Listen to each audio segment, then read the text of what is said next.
we will be speaking about forms. So just so that we would all get a clearer idea of what is going on, why don't we start by listening from the authors about, where they are from, what are their stories that inspired them to write, what they've been working on, and also about your works thus far. So I'm Doreen Baingana from Uganda, and I mainly known for my short story collection, Tropical Fish. The original title was Stories Out of Entebbe, and it is linked short stories. So it is, I'd like to call it a novel in stories, and I'll talk a little bit more about that form later. And I've been working on a novel for quite a long time, a very different form. And I also write essays and articles, and I have written 2 children's books. So that's me in a nutshell. I am now living in Brisbane, Australia, but before that I was in Uganda. Please tell us about, your story. Where you're from, where have you lived, what are the, important themes and topics that you're interested in, and some of the works that you've done. So my name is Sinzo Aanza. I'm basically, I think I'm a writer, I would say, and a visual artist. But for me, usually this used to be linked. So it's like something I don't separate. So I used to say mainly that I'm a fiction creator. I think it's more close to define what I'm doing. And to also put together finally my work both in literature and visual art, because so I'm doing mainly installations in visual art, and what is interesting with installations, I was telling to many friends here, is that you have an empty space and you have to fill it. So it's quite the same as having a like an empty space on paper or your computer, and to fill it with words, and then hoping that people then will have to navigate, So that's it basically. So I'm from the Congo, the Democratic Republic of the Congo. Yes. I have quite a few questions on it. We will perhaps come back to it separately and sometimes in conversation, I think. So you work across modes or work across forms, and there's no one way of thinking about form, So when I sort of saw the title Flirting with Forms, I was thinking about, you work on poetry, you write novels, short stories, you work with photographs, you work with sounds, you work with visual art, artworks, right? So, and sometimes together as well, right? It's like, you're writing a poetic prose, but then saying something very political. So, there are infinite ways of thinking about. Could be dark humor, for example. So it could be thought about in so many different ways. It could also be about traditional or modern forms of storytelling. Are they working in tandem or separately? So let's just break it down and sort of tell me about your works and forms. I really liked what you said about the blank page and then filling it, because I think we have all this sort of chaos that we have in our lives, and we try to make meaning with form. And I think form is one of the perhaps artificial things, because I don't think life is that coherent, but I think we use the different kinds of forms to bring just a scattering of words into a particular shape. So I see form as a container for stories, and the form that you choose is then a different container. With how to deal with this blank space, how to deal with the chaos of, I think, human existence. And I think that is the real fiction, that we can actually create some sort of shape and meaning in what I actually think is meaningless. But I do remember in one of my very, very first writing workshops, the teacher was Vikram Chandra, and he's based in the United States, and I had been used to the traditional sort of, I guess, Western or English form of the plot arc. And he's like, no, there are so many forms. And he mentioned the Ramayana, which is more like spiral. And it just keeps on growing and growing and growing. And that just blew my mind because I had been so educated in the English form. But having had one of my first teachers not being English made me,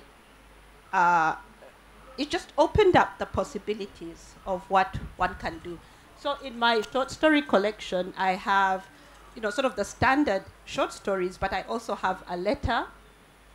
It's, I imagine someone who has got HIV/AIDS from her lover, and she's writing to her lover. It's a thank you note, thanking him, ironically, so it was interesting to play around with the letter form.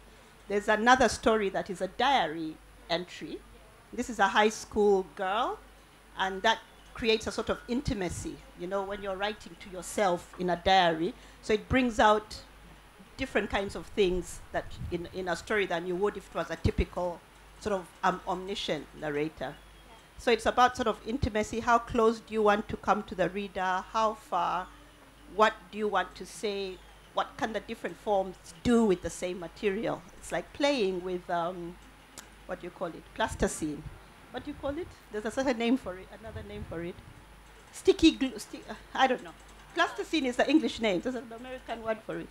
I have a follow-up question to that. That's pretty interesting, switching between different things. You also switch between narrators in your novel, for example. Yes, the three characters, three perspectives, for example. And sometimes there's also movement across forms, where, as you've written a short story, which you've sort of expanded into a novel. I hope I've got that right, right? I don't know if it's right to sort of, limit that to that. So what is that like? So what happened is that they were just individual stories I was writing separately. But when I wanted to bring them together in a collection, I realized that there are three girls who seem to come from the same, milieu, and yet they have very divergent trajectories. And I thought if I make them sisters and I show the different ways sort of to explore the question, what makes us what we are, even though we may come from this very same household, have the same parents, and yet we come out so differently. So it was a question of sort of character, what makes us who we are. And then I linked them because I noticed that they were chronological in time. And so the form helped me answer that question by creating some continuity, even with the breakage of short stories. I've been writing a novel for a very long time, but I've got 2 chapters out of that have published as short stories. 2 or 3 different chapters. So I think I'm more inclined to short stories, but I am insistent on getting a novel published because it seems you've arrived when you have a novel as opposed to short stories. I will come back to that at a later stage about the return of the novella. In some time. So Sinzo, could you tell us about your experience of, you did hint at it earlier, you don't see them as separate. Having said that, what has it been like working with them separately or at once? So I think this question actually usually depends on each other's background. Like this question of, it used to be seen as a very disturbing and weird and pertinent question, like this question of where do you come from, but I think it's important how you made spaces of knowledge, how you made books, how you made other artists, interlocutors, how you made the space where you are working in. And in my case, for example, I grew up in the Congo, and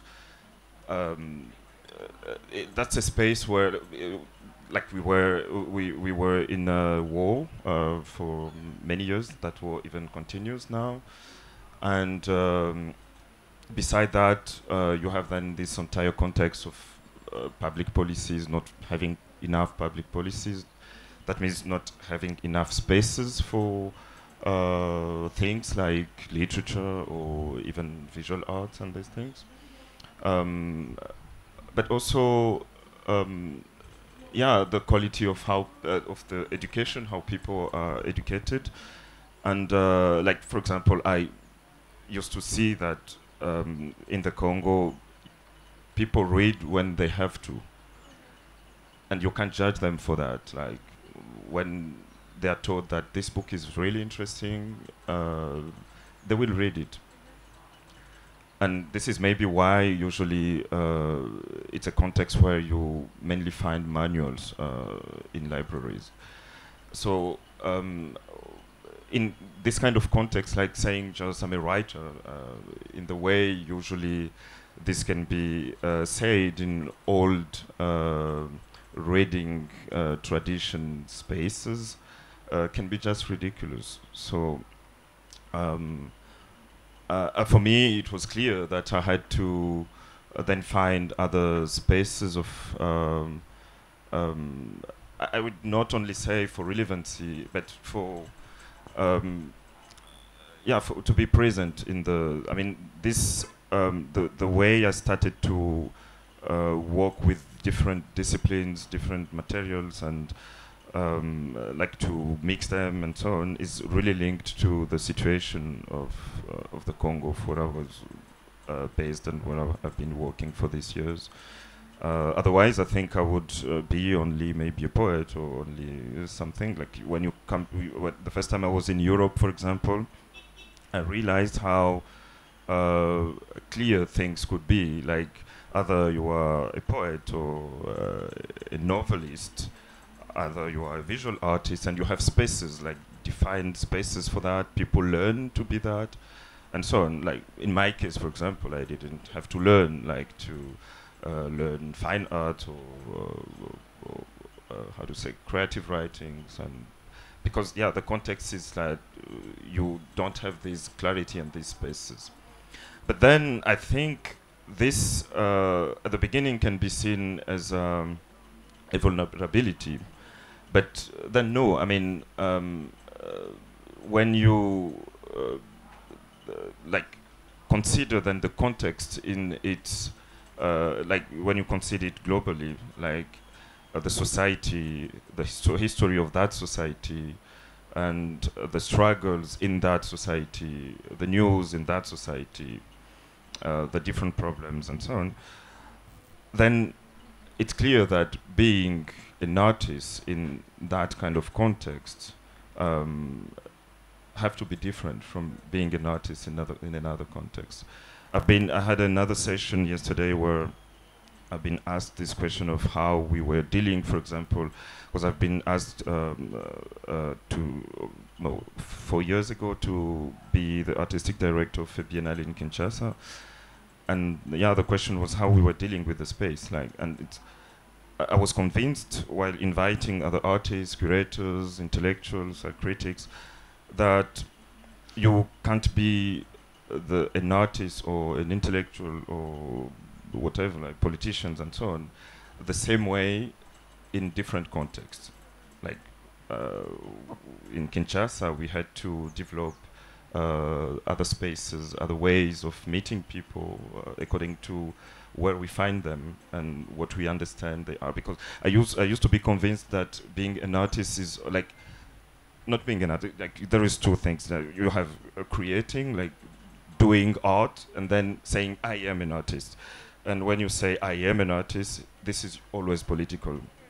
It means you are facing people, and facing those people means that you are trying to understand the frame they are in, and then you put yourself in that frame or beyond that frame, and you say, okay, I'm an artist, I have to talk to you, I have interesting things to put in the space. And so for me it was clear that you have to deal with the space and develop with the space how you build the space, your expression, how it then find its way in that space. Please let me know if I've sort of got it, like captured it correctly. So you, I think, mentioned a few things there. I think one of which was about having to work across various aspects and topics and themes and which I think, say for example, are you sort of speaking, you also sort of spoke about the centrality of the place in the context, the political context, the war or the environmental catastrophes, or say for example, also the kind of marginalization of indigenous knowledges and art forms. And I think one of your projects, take for example, the one with the voice artist, the archives, but also live performances. So was that what you were talking about? Could you sort of speak in relation to one of the art projects that you've sort of done? Yeah, actually, I don't consider that I work across. I consider that I work with what I can get. Like this example again of a white, an empty space or a white page is interesting because usually, like when you have this white space and empty space, you then have to find things elsewhere. These things already exist. Like you have to find them, and you find things that are available. So it depends on anybody according to your context, things you can find then. So I mean, for my context, I just find what I can find, and then build my forms in these empty spaces. Yeah. So now my question sort of is very keen on tracing how you have, kind of, I think I'm interested in the evolution in terms of your use of form. What were your early works like, and how do you think they've changed, and what is it like now? Interesting question. I actually think I was more daring when I first started out. I had no audience, so I could not say, like you're saying, I am an artist. Before you even start, you don't see yourself that way. And so you're much more, at least I was much more adventurous in terms of writing about bringing things into form that didn't exist. I felt I had the freedom. Now I feel as if I have an audience and their expectations. And of course I did the MFA, which is not a bad thing, but it does sort of create that space you're talking about where you feel that there are certain, not necessarily rules, but there are certain maybe fashions, or there are certain ways of doing things, or just the idea that one particular thing can be better than another. And because I've been working on a novel for so long, which I began with using many, many different voices, and as I kept on getting feedback and rejections, I have narrowed it down. It sort of getting more conservative with that. We'll see what happens when it comes out. So I think, but now I'm writing a memoir, so I guess I keep trying different forms, creative nonfiction, to see if some of that material that I did use as fiction in Tropical Fish, just some of the basic sort of the strands or pillars, like of a house, that I then created fiction around.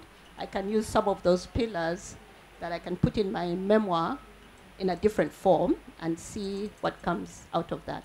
But I also just wanted to follow up on your point about not just being one artistic, not just doing one thing. And I think that also goes back traditionally. I was just thinking of the griots, who were also political advisors to the rulers. They were also traditional healers. They were also historians. So they never really had just one role that we tend to have now. You're either a poet, or you're either this, or either that. So I guess you're going back to, or you have never left tradition. We always assume tradition is back. You're well within that space. But so. Absolutely. That as well. I think, but I have the same problem, like as in the difficulty to identify with one particular thing, but being too many things at once. I think I'm thinking about border thinking, or Gloria and Saldo, I think now. Yeah, so could you tell me about, the use of form and how it has evolved, from your early works through to now?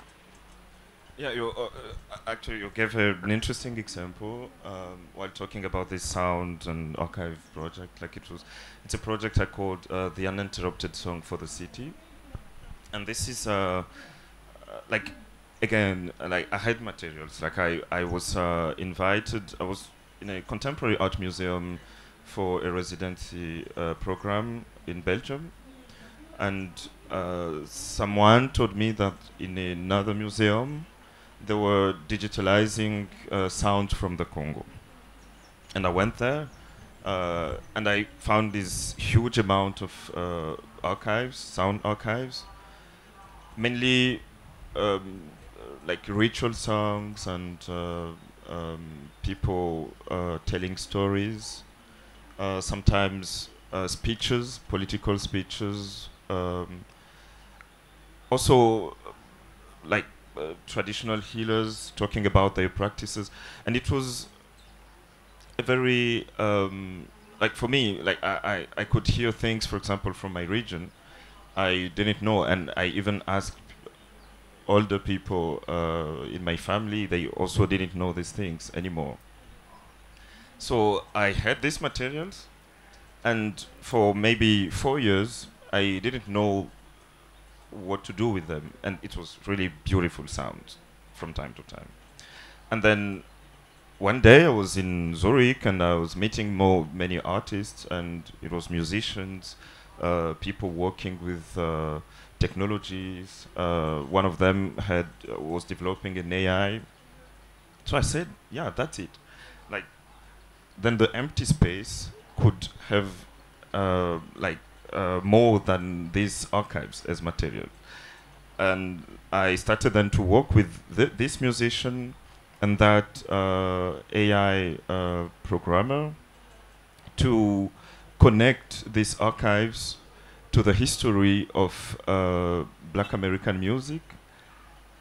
Because the idea for me was, like, we all know in Africa that, not only in Africa, even like in many cities around the world, the urban music has been influenced by the music coming from the Americas.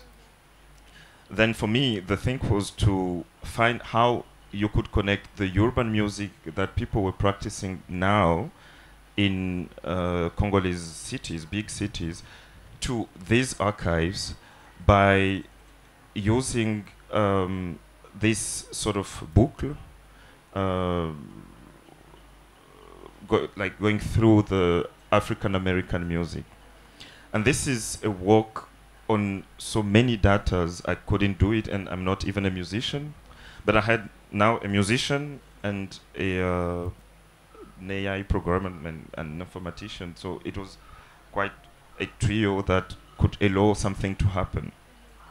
So we started to work on this huge amount of data. So we had these archives on the hand. We had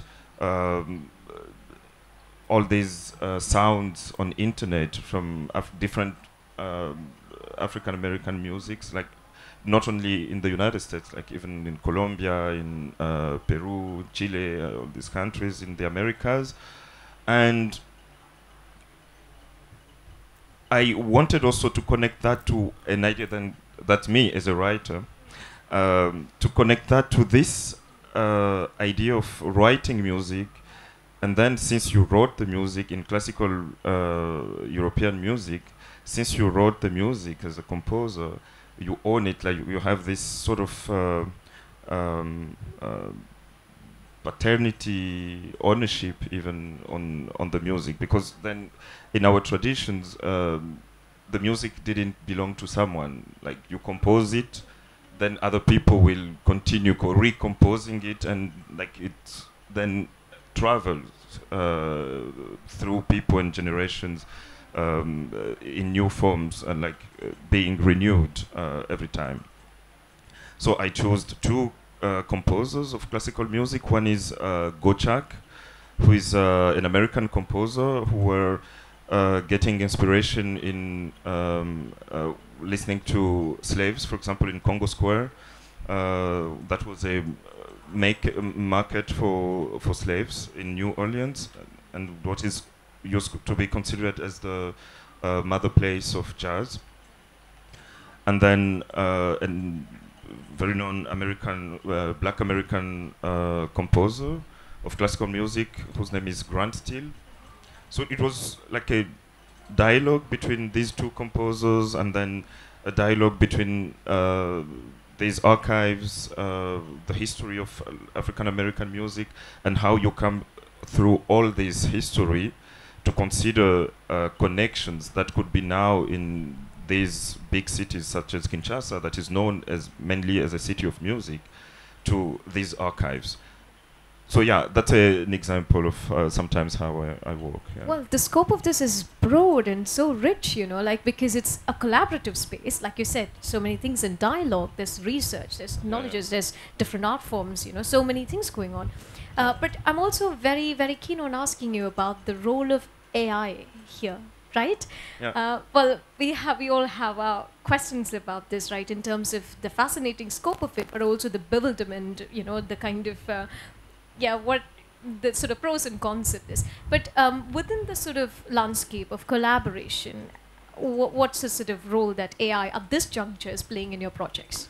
So AI had two, like it has, for me, a symbolic role and then a technical.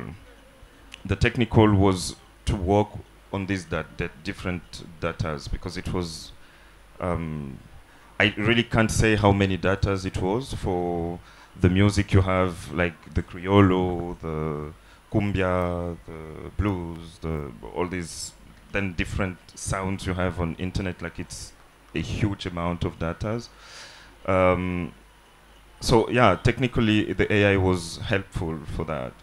Then on the other hand, like the AI was, for example, defining it's a very interesting AI that was developed at between the ZDK, that's the High School of the Arts in Zurich, and the ETH, that's a school for engineering, also in Zurich, in Switzerland.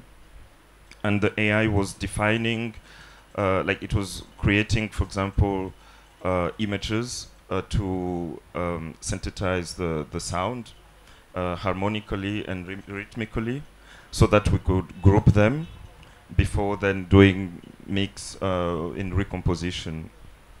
And then the other role of the AI for me that was more symbolic was even more like a intellectual parti pris.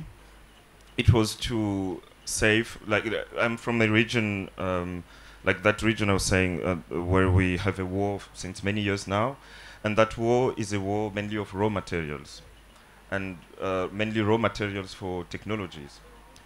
Such as coltan, for example, or cassiterite, niobium, pyrochlore, these things. And for me, every time I'm in Europe talking to people who are working on AI or who are fascinated by AI, there used to be this sort of atmosphere to consider that the AI is resolving many problems. It's putting the humanity up, it's something beyond the ground and quite pure. Yeah, and I had a problem with that dematerialization of economical questions, because I'm from a region where you have these materials that have been exploited for many years. Like this war started, I was 4, and with violences, people being killed. So we still in these material confrontations of bodies, of weapons, of blood, of land, and these things, so that the AI can be possible. So for me, it was important to also take back AI in this ground of confrontations and blood and these things. Yeah. Yeah, in terms of preservation, in terms of visibility, in terms of, you know, the counter narrative, but also claiming the artistic space, right? Is it am I right to sort of think of that? Yeah, definitely. And you know, the thing was like, and I found, for example, an interesting parallel between the situation, for example, in music. Like you have all these urban musics that used to be like a synthesis from many musics, like from many historical musics, like diversified. Like in India here, you have many musics. In Africa, many musics. and all these are now going into a, like unified forms of music. Like it's a form of exploitation that is also destroying many, like diversity. Like in the same way that you to produce AI, you destroy many diversity in the nature. Also to produce this quite unified global popular music, you have distraction, like you have many forms of music that are disappearing as well. Yeah. That's why I mentioned a bit about preservation in particular. So yeah, so I'm going to, well, there's quite a lot in what you're saying also, because you're working across and with too many things and so many fascinating things, and also politically very, very vital things. I mean, against the backdrop of Eurocentrism, so many things as well. It's so nuanced and so rich that I'm finding it quite hard to narrow it down, because it makes me think about too many things at once, I think. But I think somewhere whilst you were talking about it, I was thinking about place, geography, but also about, well, somewhere I'm disillusioned with this overlooking of the post-colonial, decolonial narrative on this. But again, I'm interested in the use of form in terms of sort of debunking certain stereotypes of place. But I'm particularly interested in the use of form specifically for this. Is it deliberate? Is it, I think somewhere it's unconscious and somewhere it's conscious, but I'm keen on listening to you about what you have to say. Well, I could listen to him forever because he has so many different angles to different topics, and it's very interesting in terms of. So, you said sort of what we can use with form to sort of debunk or maybe to decolonize, which is a very, very big word. Right now I'm writing a memoir, and I was reading up, and of course, if you're doing it in academy, and you have to start with some reading, you start reading about how autobiography, according to Western thinkers, is a Western form, and that the rest of us in the world did not have the ability to reflect on ourselves, and therefore we could not write autobiography or memoir. Okay, this came that because it came out of the Enlightenment period. This has been debunked long ago, but you still confront these things even now. That, for example, we have a collective sense of self, and we do everything in community, and therefore we cannot sort of think as an I. And as I enter that field, I have to think of myself, as an African who does see myself as part of my family, as part of, the whole Ubuntu. I am because we are.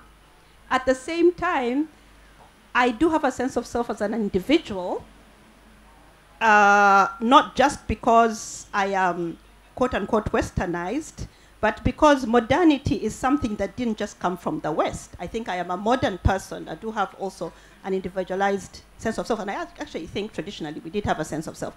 So for me, the adventure in form is to bring all these pieces together. First of all, it's unfortunate to always be in the position of having to counteract a certain narrative, but I think that's what we do as post-colonial thinkers. We can't help but always being in that position of trying to debunk and doing it in English. But what can I do with English? What can I do with form? What can I do with point of view to cancel this kind of story that we were not self-reflective, for example. And even though it has sort of disappeared, you can still feel it a little bit. It's sort of tendrils and tentacles still exist in academia, at least, maybe not among readers. So there's that challenge I had to face. And I think it's going to be an adventure, both of form, of the language that I use. How am I going to write a memoir that is not just your typical sort of Western memoir or middle-class Western memoir? There are all sorts of different memoirs, but the standard one is just sort of this is what happened to me, and this is how I felt, and these are my relations. What can I do about it that can still reflect my modern African self? And again, questions of authenticity, which is also a bit troubling, but I think form can help with that. I'm not yet quite sure how it will come about, but so far it's different points of views. I use the we, third person, first person, plural, all together. It's just a technical thing. And then I think there's also going to be a bit of playing around with the narrative arc, not just, sort of a seamless chronological, but a lot of sort of, I don't know, what's the word? When things are scattered or a bit jarring or not, yeah. Non-linear. So, yeah, and all I have is words. I wish I could do music and installation and all that as a memoir, but my tools are words and language, and it's an adventure.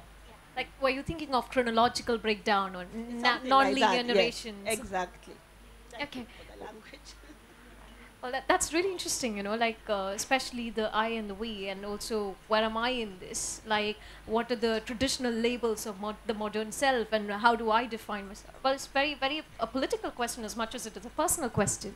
And what do you have to say about, the use of form in terms of representing your own voice, which sometimes also has to do with debunking the way the place or the culture, the region has been written?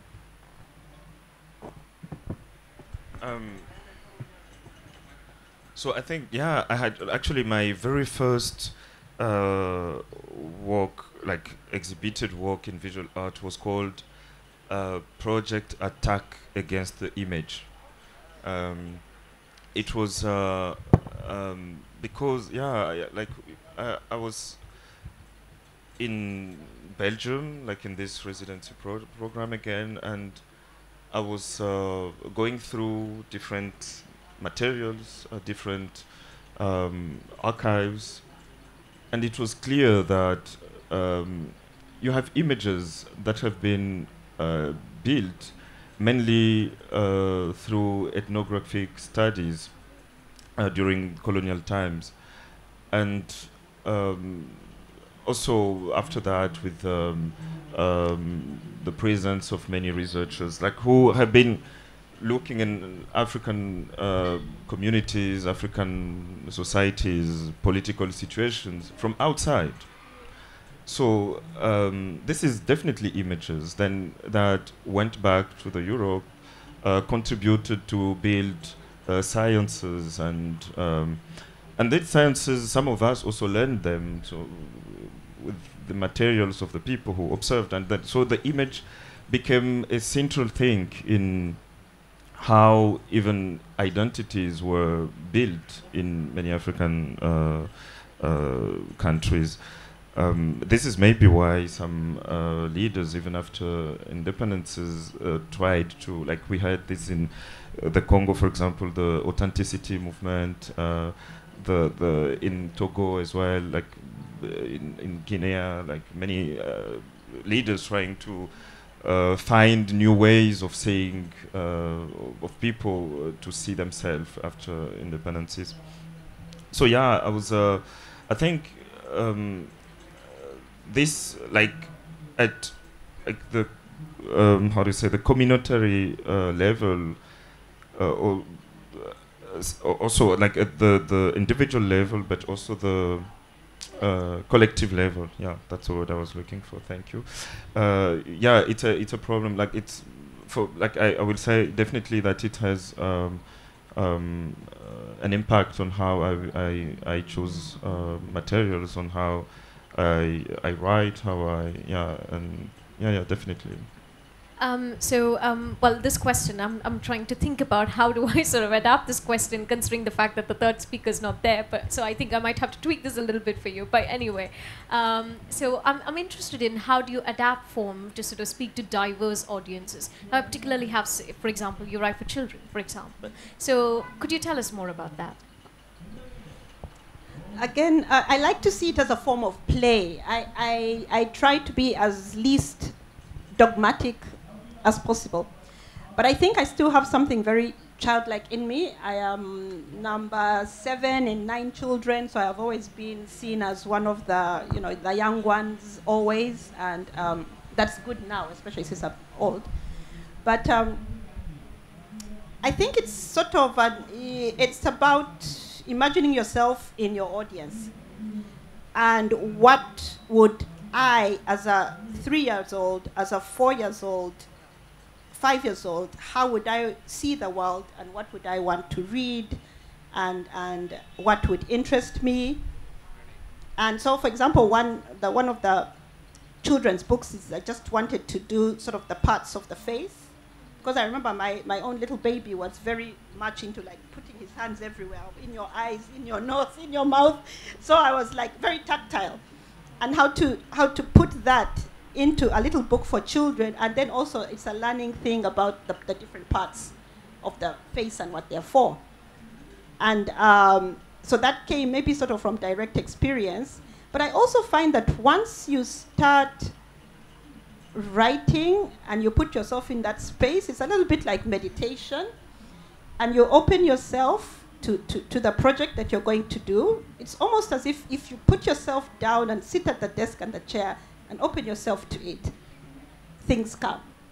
That sounds magical, I don't know. But I contributed to an anthology called Joyful Joyful. It is published in the UK for black voices from around the world, writing sort of to an audience of about 9 years old to maybe 12 years old.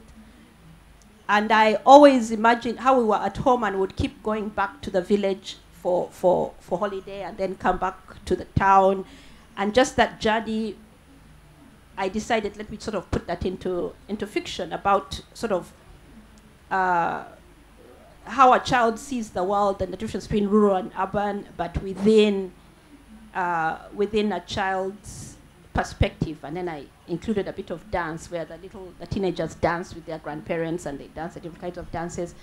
And I think that the channel also is always the five senses for me, because I have only words, I just have to. My channel is what can I make people see, hear, feel, taste through the use of words, and I think that opens up at different levels. That opens up the narrative, so it's just not plot, but you get to the senses directly through words. So it's like it's a magic, it's conjuring, but through the senses. You teach writing as well, right? So how does this pan out in your teaching practice? Well, I use the senses. I do exercise like the senses, and I just let people. It's always very hands-on. It's not lecture style. Everybody has to write in the teaching space, and I'm also there to learn. And I just enjoy the stepping back and seeing if we can articulate what we do, because there's a different thing from doing and actually understanding how it works. And sometimes there are some things that we can't even understand. So again, that's another kind of fiction, to think that you can actually sort of talk about all the processes and lay them out, and there's like a formula. In fact, there isn't. And I always tell my students, again, another cliche, but learn the rules so you can break them. Thank you. But the main thing I do in teaching is try to help my students stop using school English and try to use the English or whatever that they speak at home, or to use the language, their own language through English. I think that's because school English is the worst. You know what you're taught. So yeah, I think that's one decolonizing method. Oh yeah, well, we should have a conversation on this. You read, I think, within the academic spaces as well, you are expected to speak in a particular way, but then, I think even can the subaltern speak that, for example, who are you speaking to? Will they understand? What do I want to write about? Whom do I want to be listened by? Questions like that. And how do I unlearn, the way I'm taught to speak, or by Eurocentric frameworks or whatever it is. So, yeah, is this idea of a diverse audience necessary, is relevant to your practice? Or if not, I have a separate question for you. Question was prepared in relation to the 3 speakers who were supposed to speak. So is that something that's relevant to you? The question of audience? For example, she has children's books, right? But then is it for a general audience? Have you had to teach or sort of tailor it? Did you have to sort of work keeping in mind a particular audience in mind? Yes, from time to time, but now I never did this with literature. Oh yes, sometimes, mainly with theater. Like I also write for theater, like I write plays, and usually I'm also interested in how, like the moment when you have the first meeting between the director, the comedians, the technicians, and when you have to explain why you wanted to create that special text and explain its aesthetics, its ideas, and all this. So usually I take part in this kind of conversations, but usually mainly I would say I interact with artists, like younger artists, but also yeah, sometimes students, but mainly in the context of festivals like biennales. Like in the Congo, usually we organize many ateliers during biennales, yeah, and I mean it's necessary because, as I was saying again, we are in a context where public policies are quite inexistent and where education is not led very well. So yeah, when you have something interesting or something you can share with the others, yeah, you try to. The Yes. different audience. Thanks for that. So I think we can sort of open the floor to questions. Does anyone have questions? Do you see a homogeneity of musical cultures with the advent of AI? Do you think a homogenizing effort? Because as you said, jazz from New Orleans to African blues, and everywhere the ethno music is being homogenized by the AI algorithms. So do you find AI a threat to the ethno-musical paradigm or ethno-musical patterns? Do you think it is homogenizing? It destroys the diversity, the natural diversity of music, the decibel diversity. Are you seeing AI as a homogeneous pattern-seeking mechanism destroys the decibel diversity of ethno-music? Alors, so for AI, it's not particular for music. I was talking about AI, like for me, the distraction or the uh, um, appauvrissement. How do you say when something becomes poor? The becoming poor. Yeah, the reduction of this diversity in music is not due to AI. Like this is mainly like urban culture. Like all this question of tendencies, and then everybody all over the world starting to do the same kinds of musics because of the success of popular American musicians.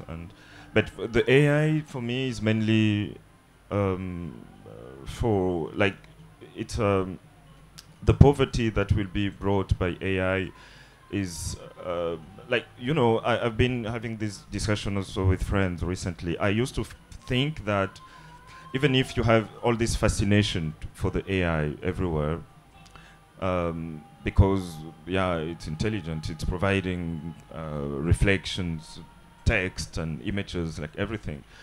All these programmings of the AI is according about what people express, like what we can be able to express or what we express.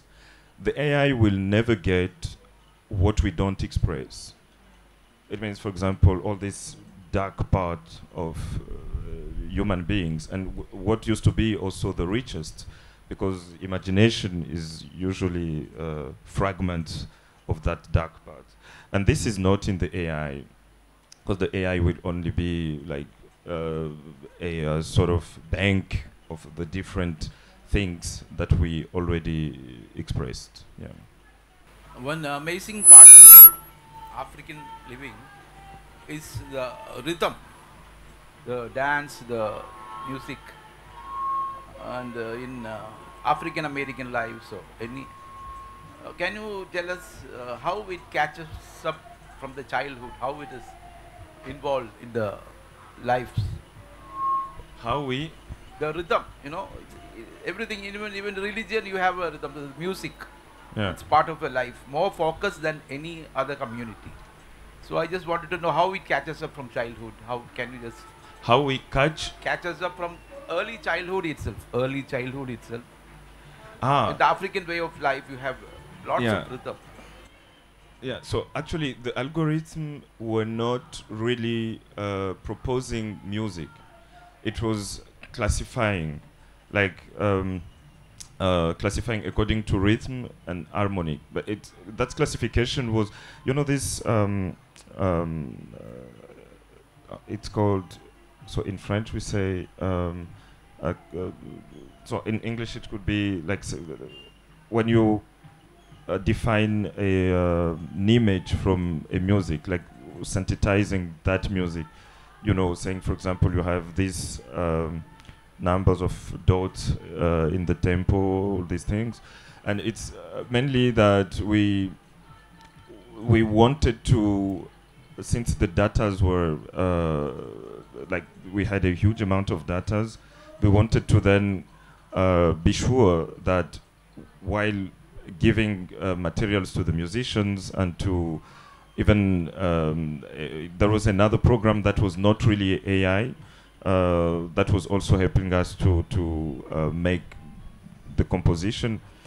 But the idea for us was to make sure that we don't have a big amount of data that are even not close to each other, because the rhythm, even if all these different rhythms, one can say they come from Africa, but in Africa we have huge diversity of rhythms, even in the same kind of music, like in the rumba Congolese, you have many different rhythms, such as the what is called seben, for example. And the idea was then to just group sounds that were close, so that then they could be used as groups of sounds, not as group of sounds. Otherwise, it was noise. I think, if I understand your question well, you are asking how come us as Africans seem to have a lot of dance and rhythm, and how did we grow? How do we grow with that? And I think that's a stereotype. I think every single culture has dance and rhythm. You can hear the music right now. It's Exhibit A.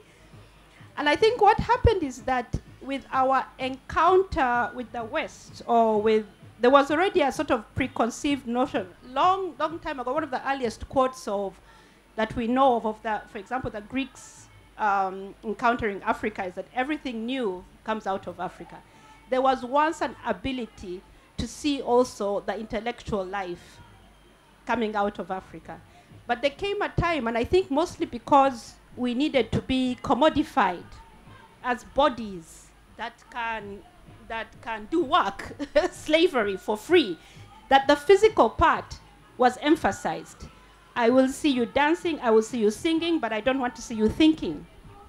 I don't want to see you as a full human being with all those facets. So it's not so much that we dance and sing or play more than others. It's just because it's how we are seen and represented. And yes, there's a rich musical life in African Americans and the black diaspora. But I think also that was what was perhaps allowed to flourish, because, for example, African Americans were not allowed to read.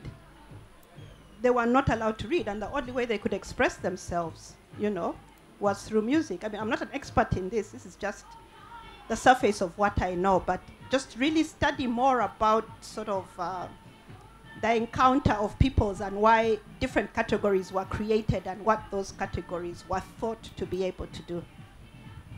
Does that make sense? Thank you so much, Doreen and Sinzo. Thank you so much for joining us, and have a nice afternoon.